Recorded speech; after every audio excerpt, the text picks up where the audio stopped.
এখন ডক্টর মোহাম্মদ ইউনূসের সঙ্গে যদি একজন প্রচলিত রাজনীতিবিদ যে ব্যাংক ডাকাতি করেছে, ব্যাংকের লাইসেন্স নিয়েছে, বা ধরুন অনেক খারাপ জিনিস থাকে, সে কথা বলতে গিয়ে এক ধরনের সাইকোলজিক্যাল সমস্যায় পড়বে। রাজনীতির অন্তত 10টা অ্যাঙ্গেল থেকে 10 ধরনের কথাবার্তা আসছে, 10 ধরনের সমীকরণ আসছে, 10 ধরনের বন্ধুত্ব আসছে, 10 ধরনের শত্রুতা আসছে। আজ বিএনপি মনে হচ্ছে জামাত দরকার, কালকে বিএনপি মনে করছে জামাত হলে তাদের হবে না। এখানে আপনি যদি সৎ হন, আপনাকে পরিপূর্ণভাবে সৎ হতে হবে, ভণ্ডামি করার কোনো জায়গা নেই। আপনি যদি অসৎ হন, আপনাকে ডিক্লেয়ার দিয়ে দাউদ ইব্রাহিমের মতো আপনাকে মাস্তান হতে হবে যে আমি ঠিক আছে দাউদ ইব্রাহিম, আমি এভাবে চলবো, আপনি ইচ্ছা হয় আমার কাছে আসেন, না হয় না আসেন। ভারতের বিরুদ্ধে কথা বলেছেন, ভারত ট্রানজিট বাদ দিয়েছে, আমাদের 2000 কোটি টাকা লস হয়েছে, কিন্তু জনগণ বলছে যে না, ভারত আসলে খুবই খারাপ, তার একটা শেখ হাসিনার জন্য নিবেদিত এবং ডক্টর মোহাম্মদ ইউনূসের মতো একটা লোকের প্রতি অন্যায় করা হয়েছে, এটা জনগণ। তো এখন এই যে তিনি কিন্তু পলিটিক্সটা বুঝে গেছেন।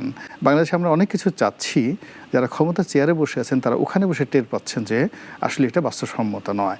আবার বাইরে যারা আমরা আছি, আমরা বলি যে আরে কেন বাস্তবসম্মত হবে না, কেন এত বড় একটা বিপ্লব হলো যাদের বিরুদ্ধে, তাদের নিষিদ্ধ করতে, আওয়ামী লীগ যদি জামাতকে নিষিদ্ধ করতে পারে, আমরা বিপ্লবী সরকার কেন আওয়ামী লীগকে নিষিদ্ধ করতে পারবো না। এখন প্রান্তিক পর্যায়ে যারা একজন কৃষক, সে কিন্তু ওটা চিন্তা করছে না, সে চিন্তা করছে তার কাছে ছাত্রলীগ নেই, যুবলীগ নেই, কিংবা গত 15 বছরে যে জিনিসগুলো, থানা পুলিশের যে দালালি হয়েছে, যা কিছু হয়েছে, বাড়াবাড়ি হয়েছে, পুলিশের যে কোনো একটা কনস্টেবল দেখলে মানুষের ভয় লাগতো, র্যাব দেখলে মনে হতো এখন বুঝি আমাকে গুলি করবে, এখন র্যাবের কাউকে দেখা যাচ্ছে না।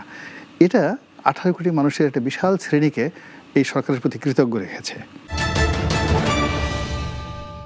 স্বাগত জানাচ্ছি বলার বলা অনুষ্ঠানে। আমাদের আজকে অনুষ্ঠানে অতিথি হয়ে এসেছেন রাজনৈতিক বিশ্লেষক, কলামিস্ট, আমাদের একজন রাজনীতিবিদ, সচেতনভাবে যিনি কথা বলে চলেছেন, তিনি সবসময় সত্য কথা বলতে বেশ দৃঢ় কণ্ঠে কথা বলেন, জনাব গোলাম মাওলা রনি। আপনাকে স্বাগত জানাই আমাদের অনুষ্ঠানে। ধন্যবাদ ভাইয়া, অনেক অনেক ধন্যবাদ। আমি আপনার কাছে প্রথমে জানতে চাচ্ছি যে একটা সময় আপনি বলেছেন যে রাজনৈতিক দলগুলো আসলে আপনাকে ব্যবহার করেছে, কিন্তু আপনি আপনার মতো করেই চলেছেন, আপনার মতো করেই কথা বলছেন, আপনি অনেকটা সময়কাল দেখেছেন এবং বর্তমানে এই 5 আগস্ট পরবর্তী আরেকটি নতুন প্রেক্ষাপট আপনি দেখলেন। এই পুরো সময়টাকে যদি আপনাকে পার্থক্য নিরূপণ করতে বলি, আপনি কি বলবেন? প্রথমত যে জনগণের সচেতনতা বেড়ে গেছে আগের অতীতের যে কোনো সময়ের চাইতে, এবং এই সময়টাতে 2025 সনে সমাজের বিভিন্ন স্তরে জনগণের সাহস এবং ক্ষমতা একটা বিস্ফোরণ ঘটেছে, যেটা এই বাংলাদেশে কখনো কল্পনা করা যেত না।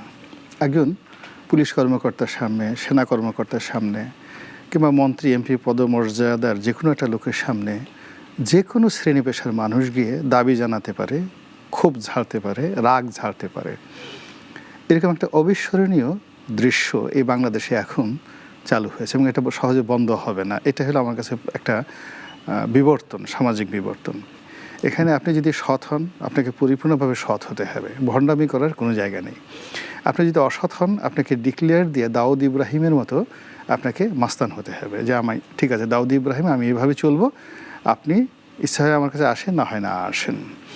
কিন্তু এইভাবে বুকে জড়িয়ে ধরে, তারপর আদর করে 2-4টা চুমো দিয়ে, মিষ্টি মিষ্টি কথা বলে, তারপর আপনার সর্বস্ব লুট করার যে রাজনৈতিক কৌশল অতীতে আমরা দেখেছি প্রান্তিক লেভেল থেকে সর্বোচ্চ স্তরে, এটা 2025 সনে এসে আমার কাছে মনে হচ্ছে এটা অসম্ভব একটা বিষয়।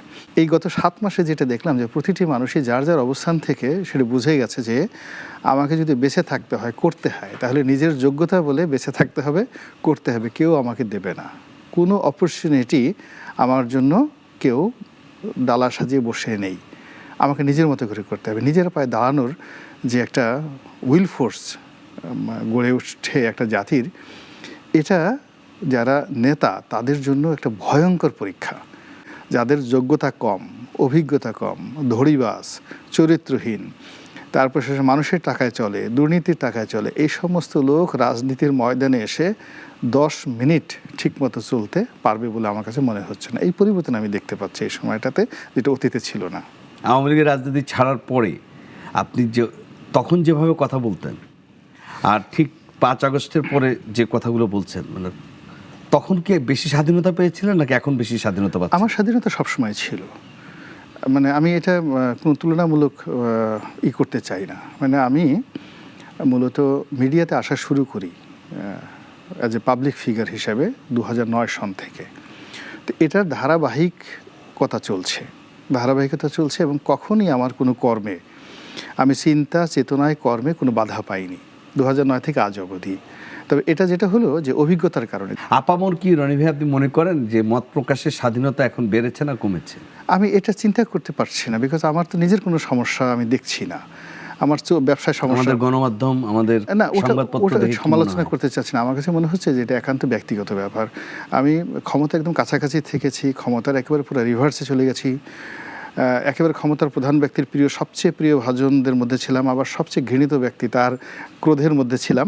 কিন্তু কোনো ক্ষেত্রে কেন জানি আমার কখনো কোনো সমস্যা হয়নি, কোনো ক্ষেত্রে সমস্যা হয়নি। যার জন্য এটা নিয়ে যে নেগেটিভ একটা মানুষ বলতেছে আমার স্বাধীনতা নেই, আমার ভয় করছে, এটা আমার ডিকশনারিতে নেই। যে ডক্টর মোহাম্মদ ইউনূস সাহেব উনি ক্ষমতা গ্রহণ করার সম্ভবত মাসখানেক আগে ওনার সঙ্গে আমার দীর্ঘক্ষণ কথা হয়েছে। উনি আমেরিকা থেকে আমাকে টেলিফোন করেছেন, অনেকক্ষণ অনেক কথা, এমন একান্ত পার্সোনাল। আমি যদি সেই কথা বলি যে 2009 থেকে ডক্টর ইউনূসের সঙ্গে আমার যে পারিবারিক সম্পর্ক, সেই সম্পর্কের মধ্যে একটা ডট নেই, একটা সিঙ্গেল ডট নেই। তো আমি এখন তার সমালোচনা করছি, আমার কোনো সমস্যা হচ্ছে না। তো এখন এই যে অনেকে বিভিন্ন ওসিলা দেয়, এটা তাদের ব্যক্তিগত ব্যাপার। আমার কাছে যেটা মনে হচ্ছে, দেশ বড়, জাতি বড়, নীতি বড়, আদর্শ বড়, এবং নিজের আত্মা বড়। মানুষ যদি চোখে যেটা দেখে, 5টা ইন্দ্রিয় দেখে যেটা অনুভব করে, চোখে দেখে, কানে শুনে, স্পর্শে অনুভব করে, এই জিনিসগুলো তার মন এবং মস্তিষ্কে একটা প্রতিক্রিয়া তৈরি করে। ইউ ডু ইট, তুমি এই কাজটা করো, তুমি এই কথা বলো, তুমি এইভাবে দাঁড়াও, ওর একটা অটো সাজেশন আসে। যখন মানুষ এই কাজটি করে না, তখন সে নিজের কাছে নিজে মরে যায়। কখনো তার বুদ্ধি মরে যায়, কখনো তার শরীর মরে যায়। মানুষ মূলত পরিবেশের যখন বিরুদ্ধে গিয়ে নিজের চিন্তা চেতনাকে স্বার্থ দ্বারা আবদ্ধ করে ফেলে, তার শরীর মরে, মন মরে যায় এবং মস্তিষ্ক মরে যায়। 8 মাস পেরিয়ে গেল সংস্কার নিয়ে, সংস্কার একদিকে, নির্বাচন। এখন তো আওয়ামী লীগ নেই। আমরা জানি যে বিএনপি এবং জামাতে ইসলামী সহ অন্যান্য আওয়ামী লীগ বিরোধী রাজনৈতিক দলগুলো একটা প্ল্যাটফর্ম ছিল, সাথে নতুন একটি যোগ হয়েছে এনসিপি। অন্তর্বর্তী সরকার আবার বলেছে যে ডিসেম্বর টু জুনের মধ্যে নির্বাচন হবে। অন্যদিকে বলা হচ্ছে সংস্কার এবং বিচারের আগে যদি কোনো নির্বাচন ছাত্র জনতার যে দল এনসিপি তারা মানবে না। বিএনপি বলছে সংস্কার তারা চায়, কিন্তু নির্বাচনকালীন সংস্কারটুক দরকার। বিচার প্রক্রিয়াটার মধ্যে শেষ হবে কীভাবে? পুরো বিষয়টাকে আপনি কিভাবে দেখেন? ধন্যবাদ। আপনি সবার আগে এই বিরতির আগে যে প্রশ্নটা করেছিলেন যে এই সরকারের সফলতা, এটা নিয়ে আমি শুরু করি। ব্যর্থতা তো আমি আমার মতো করে বলি বিভিন্ন জায়গাতে। সফলতা হলো একটা বিরূপ পরিস্থিতিতে তারা এখনো পর্যন্ত 7 মাস ধরে টিকে আছে। এটা হলো তাদের সবচেয়ে বড় সফলতা। তারা যে বিরূপ পরিস্থিতিতে ক্ষমতা গ্রহণ করেছিল, এটা বাংলাদেশের প্রচলিত রাজনৈতিক দলগুলোকে যদি এই দায়িত্বটা দেওয়া হতো এককভাবে, আমার কাছে মনে হচ্ছে না 7-8 মাস তারা এত নির্বিঘ্নে নিরুত্তরভাবে এইভাবে কাজ করতে পারতো। এটা হলো এই সরকারের একটা বড় সফলতা। দ্বিতীয় সফলতা হলো যে এই সরকারের বেশিরভাগ কর্তা ব্যক্তিরই তাদের যে যোগ্যতা, লেখাপড়ার যোগ্যতা, তাদের যে দেশি এবং বিদেশি যে আন্তর্জাতিক অঙ্গনে তাদের যে গ্রহণযোগ্যতা এবং তাদের যে পার্সোনালিটি, দীর্ঘদিন তারা যে গ্রো করেছে, তো তারা যখন বসেন, একটা চেয়ারে বসেন, তাদের সঙ্গে যখন রাজনীতিবিদরা পাশাপাশি বসেন, ওখানে একটা ব্যক্তিত্বের রসায়ন হয়। সেই রসায়নে যারা ক্ষমতায় আছেন তাদের রসায়নটা প্লাসে থাকে, রাজনীতিবিদদের রসায়নটা মাইনাসে থাকে। যেমন আপনি ধরেন ডক্টর মোহাম্মদ ইউনূস। এখন ডক্টর মোহাম্মদ ইউনূসের সঙ্গে যদি একজন প্রচলিত রাজনীতিবিদ যে ব্যাংক ডাকাতি করেছে, ব্যাংকের লাইসেন্স নিয়েছে, বা ধরুন অনেক খারাপ জিনিস থাকে, সে কথা বলতে গিয়ে এক ধরনের সাইকোলজিক্যাল সমস্যায় পড়বে।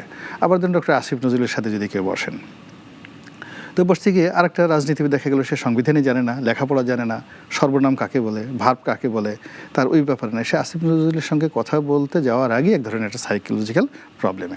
তো এখন এই রাজনীতিবিদদের সঙ্গে এদের একটা সাইকোলজিক্যাল একটা দূরত্ব তৈরি হয়ে গেছে এবং সেখানে তারা সফলভাবে এখনও পর্যন্ত এই অবস্থানে আছে।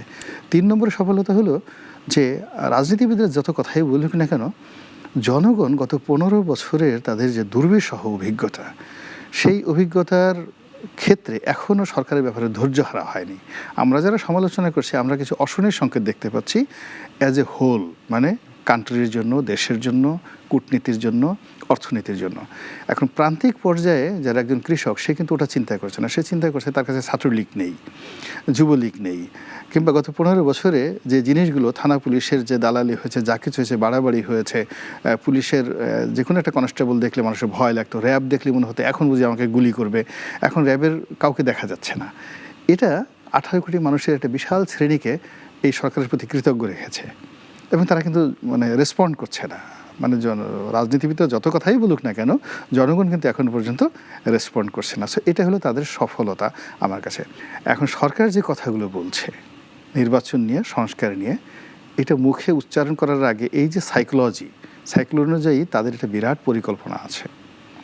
সেই পরিকল্পনাটা কি, সেটা এখনো পর্যন্ত যারা রাজনীতিবিদ, স্টেক হোল্ডার, এই সরকারের সঙ্গে যাদের সমন্বয় হবে, সংঘাত হবে বা সংঘর্ষ হবে বা বন্ধুত্ব হবে, তারা বুঝতে পারেনি যে এরা যে ক্ষমতায় কিভাবে এলেন। এখনো পর্যন্ত রাজনীতিবিদরা বুঝতে পারেননি যে এই উপদেষ্টা মণ্ডলীগুলো কিভাবে এলেন, আর এই যে প্রতিনিয়ত নিত্য নতুন যোগ হচ্ছে, একজন দুজন উপদেষ্টা, ওরা কোন যোগ্যতা বলে হচ্ছেন, কোথা থেকে এলেন, কার কথা এলেন, কেন এলেন। এখন পর্যন্ত জিজ্ঞেস করে দেখেন যারা রাজনীতিবিদ আছেন, তারা এই ব্যাপারে তাদের অনেক প্রশ্ন রয়েছে।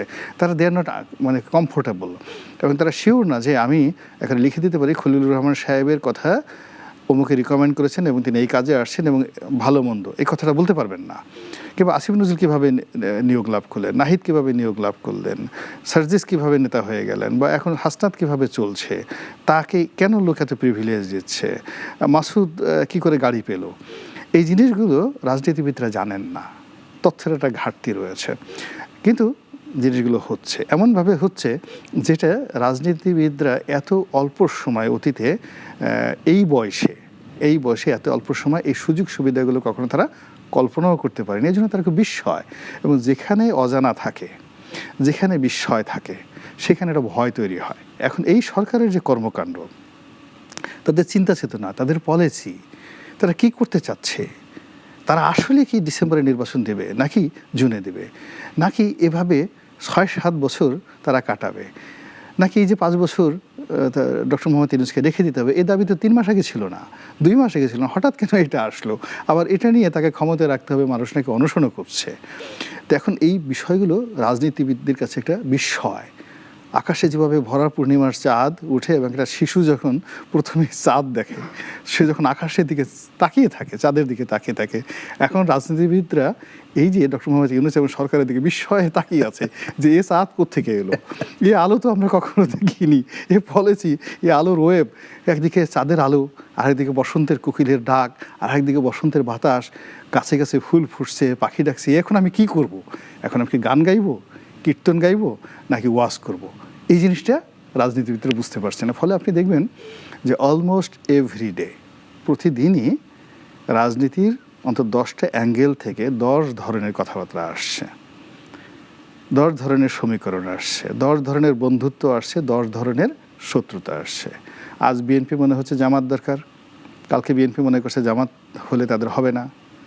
অন্যান্য ছোট ছোট রাজনৈতিক দল, যাদেরকে সিট পার্টি বলা হয়, যাদেরকে বিভিন্ন রাজনৈতিক দল, সেনাবাহিনীর বিভিন্ন গোয়েন্দা সংস্থা, পুলিশ বাহিনীর গোয়েন্দা সংস্থা, যাদেরকে ভাড়া করে মূলত প্রেস ক্লাবের সামনে গালাগালি করার জন্য। এখন এই রাজনৈতিক দলগুলো তারা রাজার মতো আচরণ করবেন। তখন যারা এই ছোট ছোট মানুষের পিছে ঘুরছে, তাদের হাতে পায়ে ধরছে, তাদের সঙ্গে বিনয় হয়ে যাচ্ছে, এই লক্ষণটা ভালো না, এটা খুবই একটা খারাপ লক্ষণ। যার যার একটা অবস্থান আছে। এখন এই টোটাল যে সমাজের যে শৃঙ্খলা, ক্লাস, সেই ক্লাসটা মানে এলোমেলো হয়ে গেছে। যারা 20 তলাতে এতকাল বসবাস করতেন, অস্পর্শ ছিলেন, তারা এখন সোজা বস্তিতে নেমে আসছেন। আর বস্তির যারা লোকজন আছে, তারা 20 তলায় বসে পায়ের উপর পা তুলে তারপরে 20 তলার অধিবাসীকে নামিয়ে দিয়ে বলতেছেন, বেটা তুই গেলি কই, পারলে আয়। তো এই যে একটা অবস্থা চলছে, এই অবস্থার মধ্যে পুরো দেশের রাজনীতি, অর্থনীতি, সমাজ ব্যবস্থা, পরিবার ব্যবস্থা, সামাজিক বন্ধন এলোমেলো হয়ে গেছে। আপনি ধরুন এই যে একটা সংস্কার প্রস্তাব আসছে, অদ্ভুত এবং অভিনব। আমরা এখন আরেকটা আতঙ্ক আমাদের সমাজে আছে, মব জাস্টিস। তো আপনি যেভাবে বলেন, হঠাৎ করে মব আপনাকে ঘিরে ধরতে পারে না? মব ধরবে কেন? মব তো সবসময় যারা যেটা হয়, যারা অনৈতিক, আপনি যাবৎ যে কটা মব হয়েছে, একটা নিরপরাধ লোকের আপনি দেখেছেন সম্মানিত, নিরপরাধ এবং কোনো রকম কলঙ্ক ছিল না, এরকম একটা লোক মবের শিকার হয়েছে, একটা সিঙ্গেল উদাহরণ দেন তো। আপনি যেটা বলতে পারেন যে না, তার বৈধ হতে পারে, কিন্তু এই সমাজে, মানে এই সমাজে নয়, এটা প্রকৃতি কর্তৃক, আপনি যে আল্লাহকে বিশ্বাস করেন, রাসূলকে বিশ্বাস করেন, আপনি যখন রাইট পথে থাকবেন, আপনার জিম্মাদাতা স্বয়ং আল্লাহ রাব্বুল আলামিন। আপনার চিন্তা, চেতনা এবং কর্ম এটা যদি ভালো হয়, এই জমিনে আপনার জন্য যেদিন মন্দ কিছু হবে সেদিন আর আল্লাহ থাকবেন না, পৃথিবী থাকবে না, এটা গ্যারান্টেড বাই অলমাইটি আল্লাহ। তো যার জন্য আমাদের মধ্যে সমাজে দেখবেন যেখানে মব হচ্ছে, যা কিছু হচ্ছে না, কিছু না কিছু, একজন সমাজে ভদ্রলোক, মসজিদের ইমাম, রাস্তায় গেল মবের মধ্যে পড়ে গেল, গিয়ে দেখেন যে সে হয়তো গতকালকে একটা গোপন কর্ম করে আসছে, খারাপ কাজ করে আসছে, আপনি আমি জানি না, আমরা তার টুপি দেখে, দাড়ি দেখে তাকে করছি। এই যে এনসিপির একটা ছেলে, যাকে নতুন দরবেশ বলা হচ্ছে, আপনি দেখেন তো কী চেহারা। ছাত্র জনতার অভ্যুত্থানের যারা অগ্রভাগের নায়ক ছিলেন, যাদেরকে বলা হয়, যারা শেখ হাসিনা সরকারকে কোটা আন্দোলন থেকে এক দফায় নিয়ে এসেছেন, এক দফায় পতন করেছেন, সর্বশেষ ছিল যেটা হচ্ছে এনসিপির একজন নেতা যে তানভীর, যার আপনি বলছিলেন যে আমিও তাকে আসলে ছবিতে দেখার পরে মনে হচ্ছে তার বেশভূষা অসাধারণ এবং দেখতেও বেশ মানে চৌকস। আকর্ষণীয়। তো কিছুদিন আগে একটা অভিযোগ আসলো যে আমাদের জাতীয় পাঠ্যপুস্তক ইয়েতে তার নামটা জড়িয়েছিল এবং আরও ছাত্র নেতাদের নাম এসেছিল, তখন একটা প্রতিবাদ করা হয়েছিল। আমরা তখন যেহেতু কোনো প্রমাণ সাপেক্ষ ছিল না এবং এটা নিয়ে আর কেউ আলোচনা করেনি। ঠিক এতদিন পরে আজকে গণমাধ্যমে যেটা প্রকাশ হলো যে দুটি বড় অভিযোগের কারণে তাকে দল থেকে সাময়িক বহিষ্কার করা হয়েছে বা তাকে স্থগিত করা হয়েছে এবং আপাতত কোনো ধরনের কার্যক্রমে তাকে অংশ দিতে না বলেছে। তার মানে কি আমরা ধরে নিব যে অভিযোগটা আমলে নিয়েছে এনসিপি? এর চেহারা, শুরুতে এবং বয়স অনুযায়ী যদি আপনি বিশ্লেষণ করেন এর কর্মগুলো, তাহলে সালমান এফ রহমান, যাকে আমরা দরবেশ বলি, এবং দুর্ভাগ্যক্রমে এই নামটি হয়তো আমার মুখ দিয়ে সবচেয়ে বেশি উচ্চারিত হয়েছে এবং মোস্টলি পপুলার ইন বাংলাদেশ। তা আমার কাছে মনে হয় সালমান এফ রহমান এই ছেলের কাছে শিশু, একেবারে যা শিশু। এই ছেলে যদি হয় আলবার্ট আইনস্টাইন, এই ছেলে হয় টমাস আলভা এডিসন, আর আমাদের সালমান এফ রহমান হবে ওই যে আমাদের পুরনো ঢাকাতে যে সে মানে কাঠমিস্ত্রি হয় না, যেগুলো বিভিন্ন রকম ইঞ্জিন টিঞ্জিন বানায়, ওইরকম আর কি, লেদ মিস্ত্রি। তো লেদ মিস্ত্রি, আলবার্ট আইনস্টাইন আর লেদ মিস্ত্রি, এত অল্প বয়সে এবং এই অল্প সময়ের মধ্যে। আমি এতদিন যেমন ব্যবসা বাণিজ্য করি, আমিও এখন কীভাবে পাঠ্যপুস্তক এই বিভাগ আছে সেখানে গিয়ে এই ধরনের কাজকর্ম করা যায়, এই ধরনের নেওয়া যায়, এই বুদ্ধি এই বয়সে এবং এই ছেলের এই পাগড়ির মধ্যে, এই দাড়ির মধ্যে এইভাবে লুকায়িত ছিল, এটা এই 2025 সন না হলে আমরা বুঝতে পারতাম না। এইগুলো এক। অন্যান্য হলো যে অন্যান্য যে সকল যারা সমন্বয়ক রয়েছেন তাদের বিরুদ্ধে যে অভিযোগ আসছে, সবচেয়ে বড় ব্যাপার আপনি লক্ষ্য করবেন, সেখানে সার্জিস বলেন, হাসনাত বলেন, তারপর নাহিদ বলেন, ওই যে ওর আরেকটা এপিএস, হ্যাঁ হান্নান মাসুদ, তারপর আরেকটা ওই যে যেটা আছে নাসিরুদ্দিন পাটোয়ারি, তারপর যে হ্যাঁ এরকম অনেক এক উপদেষ্টার এপিএস গেল, ওই ছেলেটার নাম মনে আসতেছে না।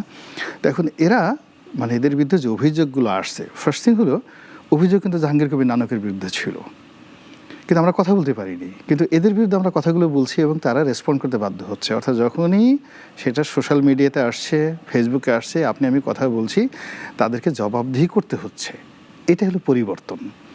3 নম্বর হলো আপনি দেখুন যে এই তোরা রাজুতে আয়, এই যে তাদের একটা আহ্বান, এই আহ্বানে তুল কালাম কাণ্ড ঘটে যেত, কিন্তু এই অল্প কয়েকদিনের এই দুর্নীতির অভিযোগের কারণে এখন তারা এই কথা বলতেই সাহস পাবেন, এই তোরা রাজুতে আয়। 1 নম্বর হলো এটা বলতে পারবে না। 2 নম্বর হলো যে আমি রাজুতে যাচ্ছি একা একা রাত্রি 12টার সময়, এই সাহসও তাদের এখন নাই। এর কারণ হলো এই অভিযোগগুলো তাদের মধ্যে এসেছে, তাদের সে যে ইমেজ এবং ভাবমূর্তি এটা নেই এখন আর, এটা নেই। এখান থেকে আমাদের রাজনীতিবিদ যারা আছেন, বিএনপি আছেন, জামাত আছেন, তাদেরকে বুঝতে হবে যে টেকনাফ থেকে তেঁতুলিয়াতে তারা যা কিছু করেছে, হান্নান মাসুদের যে গাড়ি, এটা জামাতের নেতা দিয়েছে, কাজী যে নেতা দিয়েছে তো তাকেও জনগণ কিন্তু ছাড়বে না। ফার্স্ট থিং, সার্জিসকে যারা গাড়ি দিচ্ছে, হাসনাতকে যারা গাড়ি দিচ্ছে, তাদের ব্যাপারে কিন্তু জনগণ এই ফেজে না হলে পরবর্তী ফেজে চলে আসছে এবং খুব দ্রুত তারা এই জনগণের আক্রমণের শিকার হবে।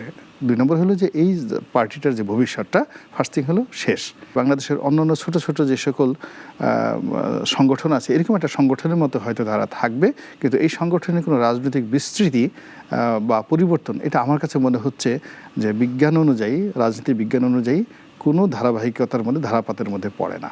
বিএনপির অনেক রাজনৈতিক নেতৃবৃন্দ সরাসরি বলছে যে এই রাজনৈতিক দলটি আসলে আমাদের ডক্টর ইউনূসকে তারা দোষারোপ করছেন যে তিনি তাদেরকে এই রাজনৈতিক দলটা আসলে তারই ছায়ায় বা পৃষ্ঠপোষকতায় বা তার অনুপ্রেরণায় হয়েছে, যেহেতু তিনি জেনেভাতে যখন গিয়েছিলেন জলবায়ুতে, সেখানেই তিনি বলছেন ছাত্ররাই শক্তি, তাদের নতুন একটা সুযোগ এসেছে দেশ গড়ার, তারা একটি রাজনৈতিক দল করবে, তারপরে এটা প্রকাশ হয়। আসলে কি আপনি মনে করেন যে এরকম? না, আসলে এটা তো বাস্তবতা, এখানে 1% কোনো সন্দেহ নেই, 100% এটা পরিকল্পনা করে করা হয়েছে, বুদ্ধি খাটিয়ে করা হচ্ছে, এবং এটাকে এস্টাবলিশ করার জন্য একটা রাষ্ট্রের যত মেশিনারিজ আছে, অতীতে যেভাবে এরশাদ সাহেব করেছেন, যেভাবে জিয়াউর রহমান সাহেব করেছেন, ওই একই মেশিনারিজ ব্যবহার করে এই দলটিকে পেট্রন করার জন্য, এস্টাবলিশ করার জন্য এবং এর মাধ্যমে রাষ্ট্র ক্ষমতা অর্জন করার জন্য সর্বোচ্চ চেষ্টা তদবির ডক্টর মোহাম্মদ ইউনূসের পক্ষ থেকে করা হচ্ছে, এতে কোনো সন্দেহ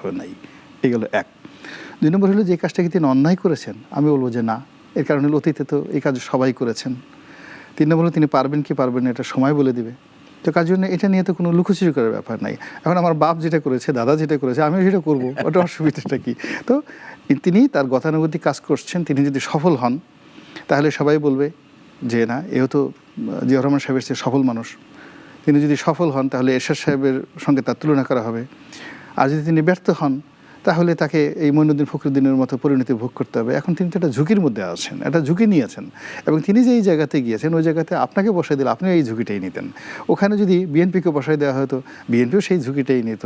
সবাই। এখানে আমার একটা ছোট্ট প্রশ্ন, আপনি কি এইটুকু বিশ্লেষণ করবেন যে সেনাপ্রধানের সাথে হাসনাত আবদুল্লাহ সেনাপ্রধানকে নিয়ে যেভাবে বিবৃতি দিলেন, যদি সরকার পুরোপুরি এই রাজনৈতিক দল গঠনের পার্ট হতো, তাহলে সেনাবাহিনী কি এটার অন্ধকারে রয়েছে নাকি সেনাবাহিনী এটা জানে না? সেনাপ্রধানের মানে এখানে কোনো ফ্যাক্টর নয়। ফার্স্ট থিং হলো যে সারা দুনিয়াতে 80-র দশকে এবং 70-এর দশকে সেনাবাহিনীর শাসন, ডাইরেক্ট মার্শাল ল, এটা খুব জনপ্রিয় একটা বিষয় ছিল, একটা গতানুগতিক ডাল ভাতের মতো বিষয় ছিল। এবং সেখানে পার্শ্ববর্তী দেশ আমেরিকা, তারাই গ্রিন সিগন্যাল দিত, ভারত গ্রিন সিগন্যাল দিত, আমেরিকা গ্রিন সিগন্যাল দিত, এবং বিভিন্ন দেশ অভ্যুত্থান হয়ে যেত একটার পর একটা। এই মুহূর্তে আসলে এই ট্রেন্ডটা নেই। যদি এই জিনিসটা থাকতো যে সেনা অভ্যুত্থান কয়েকবার হয়েছে, হাইতিতে হয়েছে এই অল্প সময়ের মধ্যে, কিন্তু 3-4 দিনের বেশি থাকতে পারেনি, তাহলে 14 থেকে এই পর্যন্ত বেশ কয়েকবার কিন্তু সামরিক অভ্যুত্থান হয়ে যেত। বিকজ অস্ত্র যখন কারো হাতে থাকে, ক্ষমতা থাকে, শক্তি থাকে, তারা আসলে সহজে অন্যায়টা মেনে নিতে পারে না।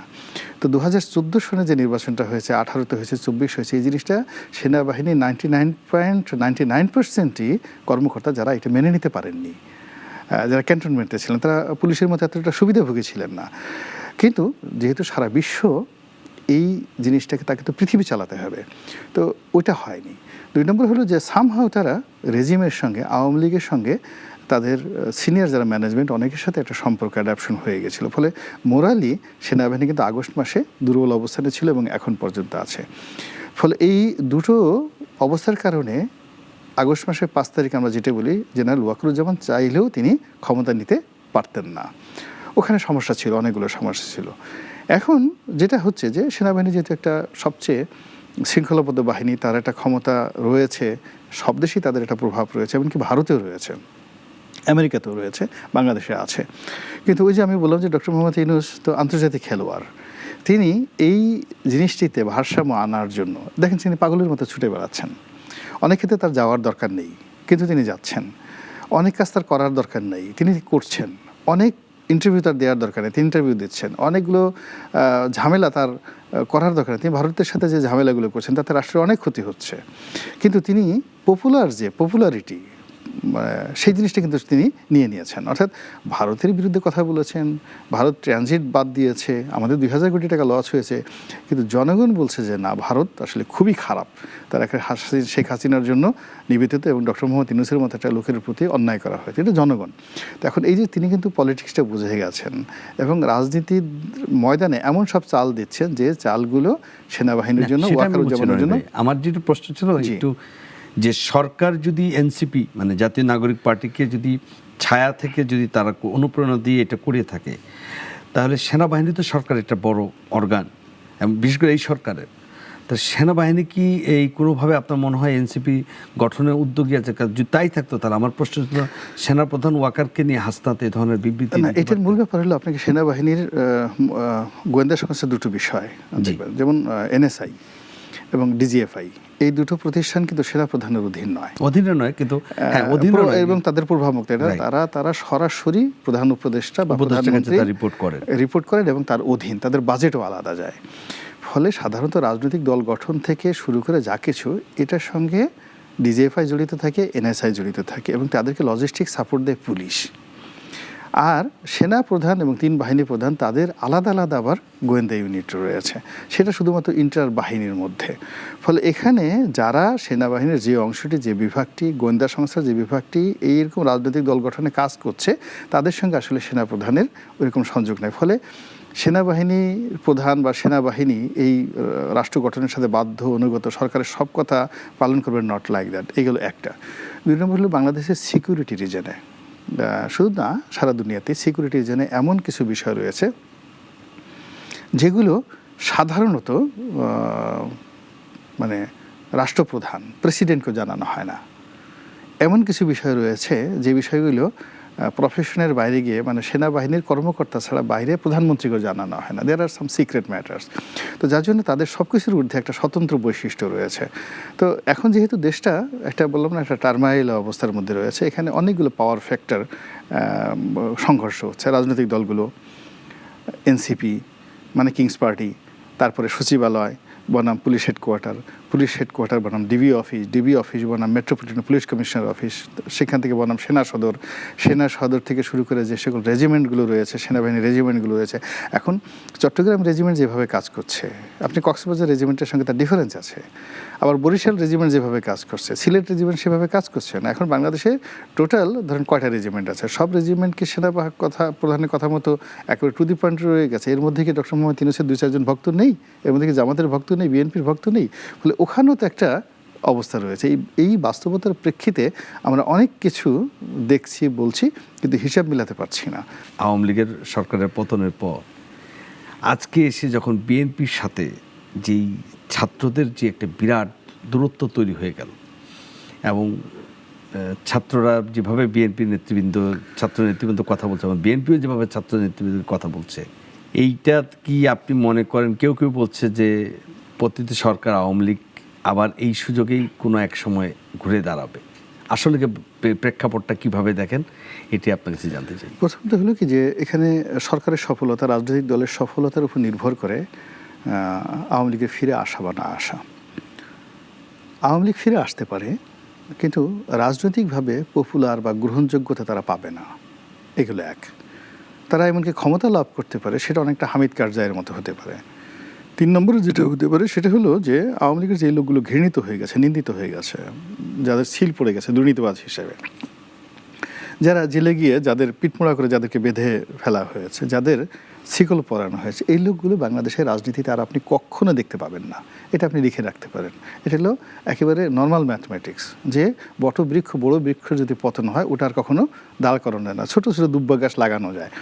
তো এটা আর হবে না। ফলে আওয়ামী লীগের রাজনীতিটা বাদ দেন আপাতত, এটা নিয়ে চিন্তা করার দরকার নেই। এটা মূলত আওয়ামী লীগের নামটা, মিছিলগুলো, এগুলো করা হচ্ছে প্রতিপক্ষকে শায়েস্তা করার জন্য। এখন যারা মাঠে আছে, ডক্টর ইউনূসকে ভয় দেখানোর জন্য, বিএনপিকে ভয় দেখানোর জন্য, জামাতকে ভয় দেখানোর জন্য, অথবা এই কাজের সঙ্গে যারা জড়িত, আমি কারো নাম বললাম না, তাদের কারো না কারো প্রিভিলেজ আছে।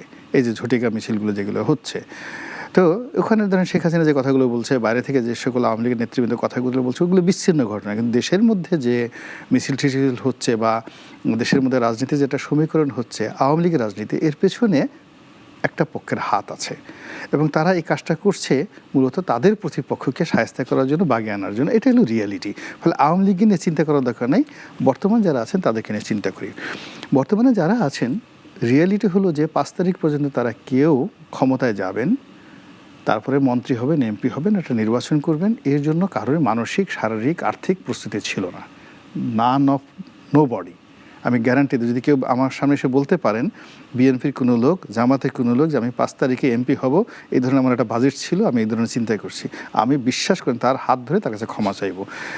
আমি সবাইকে যারা কেন্দ্র ধরেন বিএনপির একটা টপ, জামাতের টপ, জাতীয় পার্টির সবাইকে আমি মানে আওয়ামী লীগের টপ সবার সঙ্গে আমার যোগাযোগ ছিল, মানে এখনও আছে। তো যার জন্য আমি তো তাদের মধ্যে এই বিশ্বাসটা দেখিনি। তারা শুধু কি করেছে, সবাই কি করে সারভাইভ করতে পারে, নিরাপদে পালাতে পারে, নিরাপদে বাঁচতে পারে, মামলা মোকদ্দমা থেকে বাঁচতে পারে, এই বিষয়গুলোর বাইরে তাদের কোনো চিন্তা চেতনা ছিল না। ফলে যখন এই যে act of god, act of nature বা আমরা যেটাকে নিয়ামত বলি, এই যে একটা গণঅভ্যুত্থান হয়ে গেল, তো গণঅভ্যুত্থান হয়ে যাওয়ার পরে যারা যা কিছু পেলো আর যারা যা কিছু হারালো, এটার জন্য তাদের কোনো মানসিক প্রস্তুতি ছিল না। ফলে কি হলো, হঠাৎ করে আপনি একজন কিছুই বুঝেন না, হাতে একটা স্বর্ণ মুদ্রা চলে আসলো, স্বর্ণের টুকরা চলে আসলো, বা আপনি রাস্তাতে হাঁটতেছেন, আকাশ থেকে জোরে একটা বজ্রপাত হলো একেবারে আপনার মাথার উপর, আদার আপনি পুড়ে যাবেন, অথবা আপনি যদি বেঁচে থাকেন সারা জীবন একটা মেন্টাল বৈকল্য নিয়ে বেঁচে থাকবেন। এখন এই যে রাষ্ট্র ক্ষমতা যারা পেয়েছেন আর রাষ্ট্র ক্ষমতা যারা এখন পেতে চাচ্ছেন, এরা মূলত এই জিনিসটি যারা পেয়েছেন তারা এটাকে ব্যবহার করা কীভাবে করতে পারে শিখছেন, এভরিডে দে আর লার্নিং। আর যারা ওখানে যেতে চাচ্ছেন তাদেরকে একেবারে নতুন করে শুরু করতে হচ্ছে যে how to get it. Because Awami League জমানাতে আওয়ামী লীগ সবার মস্তিষ্কের শরীরে এমন বজ্রপাত ঘটিয়েছিল, সবাই শুধু ইয়ানফসি আল্লাহ শুধু বাঁচতে চাই, খেতে চাই, জীবনটা ভিক্ষা দাও। আমরা সর্বশেষ একটা প্রশ্ন আপনাকে করতে চাই। আওয়ামী লীগ নিষিদ্ধকরণ, স্টুডেন্টদের একটা মুভমেন্ট হয়েছে এবং সচিবালয়ে গিয়ে তারা আইন উপদেষ্টার সাথে বৈঠক করে বেরিয়ে এসে খুব হতাশার কথা বলেছে এবং সন্তুষ্ট যে না, আইন উপদেষ্টা তাদেরকে কোনো সন্তুষ্ট করতে পারে না। এবং তারা এরপরে একটা সামাজিক যোগাযোগ মাধ্যমে ছড়িয়ে পড়ে যে আওয়ামী লীগকে নির্বাহী আদেশে নিষেধ করার জন্য তত্ত্বাবধায়ক সরকারের উপদেষ্টা মণ্ডলীতে একটি প্রস্তাবনা এসেছিল, সেখানে আসিফ নজরুলের বরাত দিয়ে কয়েকজন উপদেষ্টার নাম ছাপা হয়েছে যে তারা নাকি চায়নি। এবং এটি মানে একটা এমন বিস্ফোরিত হয় সামাজিক যোগাযোগ মাধ্যমে যে আসিফ নজরুল সাহেব আইন উপদেষ্টা নিজেই পরবর্তীতে তিনি এই কথাগুলো অস্বীকার করেছেন যে আমি এই কথাগুলো বলিনি। আমার প্রশ্ন হচ্ছে যে আওয়ামী লীগ নিষিদ্ধকরণ হবে কি হবে না, আওয়ামী লীগ বিচারিক প্রক্রিয়া নিষিদ্ধকরণ করার কথা বলছে তারা, এইটা আসলে মানে শেষ পর্যন্ত এটার পরিণতি কি দেখছেন? এটাও কি একটা রাজনীতির অংশ? না, এটা আসলে কেউ রিস্ক নেবে না, এই মুহূর্তে রিস্ক নেবে না। এই কারণে শুনেন, একেবারে এটা ক্রিস্টাল ক্লিয়ার যে Awami League is backed by the ইন্ডিয়ার র এত শক্তিশালী, তারা আমেরিকাতে গিয়ে অপারেশন চালায়, সেখানে গিয়ে তাদের অপছন্দের মানুষকে খুন করে ফেলে। তারা কানাডাতে গিয়ে তাদের অপছন্দের মানুষকে খুন করে ফেলে। মোসাদের সাথে রয়ের যে কন্ট্রাডিকশন, এখানে আওয়ামী লীগকে নিষিদ্ধ করার জন্য যে প্রক্রিয়াটা, এই টোটাল প্রক্রিয়ার সাথে যারা আছে তারা তাদের বংশ থেকে শুরু করে সব মানুষ যে একটা টার্গেটের মধ্যে পড়ে যাবে, এই ঝুঁকিটা একজন লোক কেন নিতে যাবে? নির্বাচিত সরকার এসে তারা যদি কাজ করে, বিএনপি বড় সংগঠন সেটা অন্য বড় ব্যাপার, জামাত বড় সংগঠন তারা বড় ব্যাপার, কিন্তু তাদের কথা মতো এই অন্তর্বর্তীকালীন সরকার এই ধরনের একটা ঝুঁকির মধ্যে যাবে না। এটা হলো একটা নর্মাল বিজ্ঞান।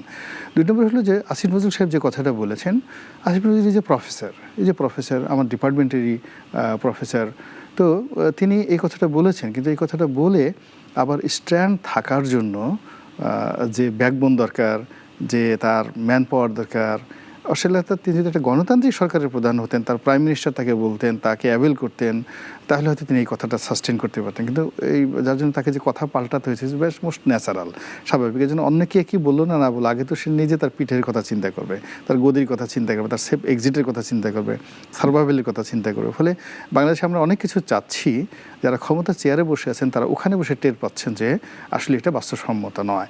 আবার বাইরে যারা আমরা আছি, আমরা বলি যে আরে কেন বাস্তবসম্মত হবে না, কেন এত বড় একটা বিপ্লব হলো যাদের বিরুদ্ধে, তাদের নিষিদ্ধ করতে, আওয়ামী লীগ যদি জামাতকে নিষিদ্ধ করতে পারে, আমরা বিপ্লবী সরকার কেন আওয়ামী লীগকে নিষিদ্ধ করতে পারবো না? কিন্তু এই জিনিসগুলো নিয়ে আপনি দেখেন, এই যে একটা সমাবেশ, এই ঢাকা শহরে এখন লক্ষ লক্ষ নয়, প্রায় 1 কোটি আওয়ামী লীগের লোকজন, মোর দ্যান 1 crore আওয়ামী লীগের লোকজন, এর মধ্যে 50 লাখ অ্যাটলিস্ট বহিরাগত, শহরের বাইরে, তারা এই শহরে ঘুরে বেড়াচ্ছে। এবং এদের হাতে অস্ত্র ছিল, অর্থ ছিল, এখন হয়তো অনেকের হাতে আছে, এবং তারা মানে অপকর্মের এমন কোনো শাখা নাই যেখানে তারা পণ্ডিতি অর্জন করেননি। ফলে এই লোকগুলো যদি কাউকে টার্গেট করে, আপনাকে আমাকে কাউকে টার্গেট, তারা তার মব জাস্টিস করবে না, তারা জাস্ট ফুস করে দেবে, একদম ফুস এবং ফাঁস শেষ মুহূর্তের মধ্যে শেষ হয়ে যাবে। এটা তো যারা ক্ষমতা চেয়ারে আসে তারা এই জিনিসগুলো বুঝতে পারে, কেন একজন পার্সোনাল এনিমিটির মধ্যে যেতে যাবে। ওয়েল, গোলাম মনোয়ার রনি ভাই, আপনি অসম্ভব সুন্দর বিশ্লেষণ করেছেন, আপনাকে ধন্যবাদ জানাই আমাদের অনুষ্ঠানে আসার জন্য। অনেক ধন্যবাদ দর্শক, আর এর সাথে আজকে শেষ করছি আজকের বলা না বলা। দেখা হবে আগামী কোনো এক অনুষ্ঠানে। ভালো থাকুন।